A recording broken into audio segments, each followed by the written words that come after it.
Assalamu alaikum wa rahmatullahi ta'ala wa barakatuh.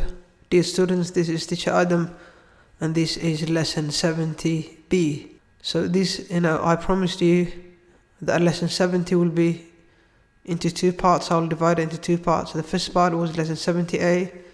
We did that already. So this is, lesson 70b. And this lesson, this is a listening lesson where you listen to some speakers and then you answer some questions. أرضي شرفت بضم مع الآدن عشرة عاون دقنا نحاوي عشرة lesson 70 بيوية عشرة كان هو listening ودقيسي مركا وحد دقيسين دونتان and ضدي واحد ليه أو راديو كهاد ليه دتنا مدبا مقالوين كان كلا دوان أيوم حكر هذا يوحك الشيء قدونا عمل هذا يتشويقه حوذا يوحك الشيء قدونا inay kulushahay inuu baraf daayo inay qabow tahay inay dirimaad tahay inay cadceedi jirto waxaasoo dhan buu sheegayaa marka waxaa lagaa doonayaa haddii la yidhaahdo inaad magaalooyinkan iyo jawigan aad isku beegto marka Chicago kale hadii wax laga sheego marka macluumaadka laga siiyey ayaad eegaysaa it could be hot, it could be snowing, it could be warm and sunny, it could be cold and sunny, it could be cold and cloudy marka tan oo kale laga jawaabay and D waa Honolulu is hot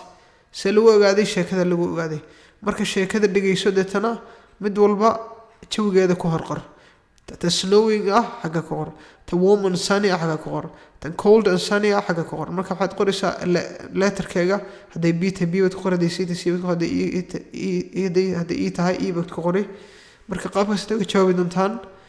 And so dear students, and answer them inshallah like this. You put the letters in here. So I'm going to send you this picture. So you can write on it. You can write A, B, C, D, or what you can just do is you write 1, 2, 3 and then you write the letters in front of them. marka waxaa samayn kartaan 1, 2, 3, 4, 5 qora dadana numberada waxaad xarfahan ay ku beegisaan 1 oo kale waa D, 2 oo kale maxay noqonaysaa 3 maxay noqonaysaa 4 maxay noqonaysaa 5 maxay noqonaysaa qaabkaas aad uga jawaabi doontaan inshallah. And please send the answers to my WhatsApp or to the Telegram. You can send it to me. I'll check the answers, give you some feedback, and with that, let's get started.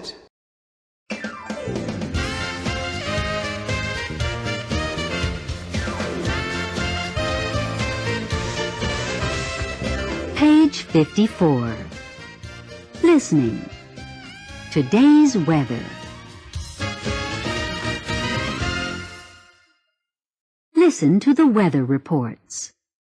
Match the weather and the cities.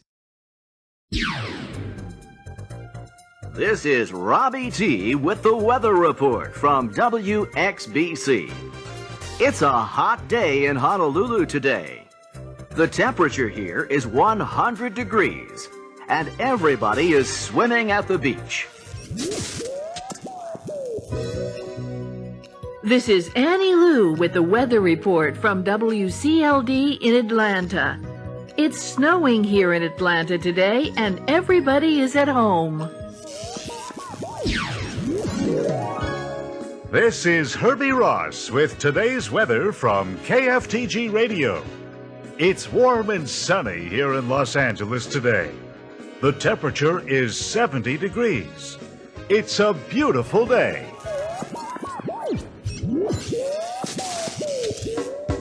This is Jimmy G with your weather on CHME Radio.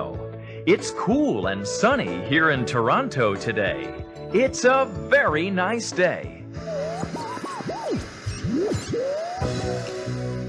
This is Lisa Lee with your WQRZ weather report.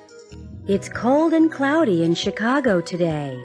The temperature here is 32 degrees. Yes, it's a cold and cloudy day.